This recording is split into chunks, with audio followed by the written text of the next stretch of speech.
Бишкек жана Ош шаарларында 12 үй оңдолуп, жашоо шарттары жакшыртылды. Анда энергияны үнөмдөөчү терезе жана эшиктер коюлуп, фасадтар жана чатырлар жылууландырылды. Натыйжада жылуулук жоготуусу азайып, тургундарга ыңгайлуу шарт түзүлдү. Долбоор жардамга муктаж үй бүлөлөргө багытталган. Өзгөчө аялдар жана ички мигранттар жашаган турак жайлар тандалып алынган. Жаңыланган үйлөрдүн арасында Гүлнара Култаеванын уулунун үйү да бар.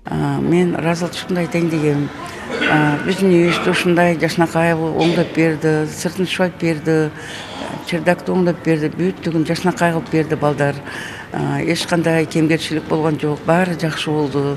Бишкек шаарынын тургундарынын 43%-ын ички мигранттар түзөт. Ошондуктан жаңы конуштар да көп. Ал эми кышында борбор кала дүйнөдөгү абасы эң булганган шаарлардын катарына кошулат. Мунун башкы себеби үйлөрдүн көмүрү менен жылытуусу. Мында аба булганып, адамдардын ден соолугуна зыян алып келет. Учурда экология көйгөйлөрүн чечүү максатында бир катар долбоорлор иш алып барууда. Биз дагы 3 энергоэффективдүүлүк долбоорду түздүк, проектлерди. Ошол үйлөрдүн архитектуралык, конструкциялык баягы пландарынчы. Ал проект андан тышкары биз көп окутууларды жүргүздүк, ошол архитекторлорго, проектный командаларга. Өлкөдө 3 миллиондон ашык имарат бар. Анын 1 миллиондон көбү жеке менчик турак жайлар. Эгер ошол үйлөрдүн баары жылууланып, энергияны үнөмдүү пайдаланган абалга келсе, азыр жетишпей жаткан энергиянын бир бөлүгүн ошол жактан эле үнөмдөп алууга болот. Ошол эле имараттарды жылуулаган мезгилде энергияны пайдалануу, жоготуу 50% чейин азаят. Бул деген сөз үй бүлөнүн бюджетин азайтууга, айлана чөйрөгө зыянды азайтууга, ошол эле убакта көмүрдү аз жагууга, климаттын жакшы шартка өтүшүнө шарт түзө турган мүмкүнчүлүктөр да.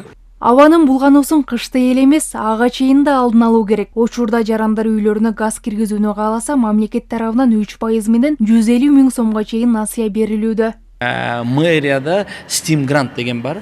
Ошол ким ошол үйдү атап утепление же башка нерселерди кылайм десе, бул детский площадка, чатырды алмаштыруу боюнча бизде мэрияда атайын Steam гранттан каралган.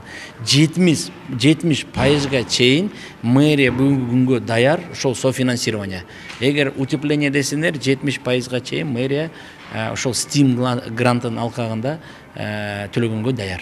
Мына ушундай көйгөйлөрдү чечүүгө багытталган жашыл реновация, ички миграция жана абанын сапаты, Кыргызстан үчүн туруктуу келечекке карай чечимдер аттуу конференция Бишкекте өттү. Иш-чарада экология, энергия үнөмдөө жана ички миграция маселелери талкууланды. Бул багыттагы иш-чаралар мындан ары да уланмакчы. Бермети Шынкулова, Мирлан Жаныбеков, ЛТР, Бишкек. Они строятся без учета энергоэффективности, даже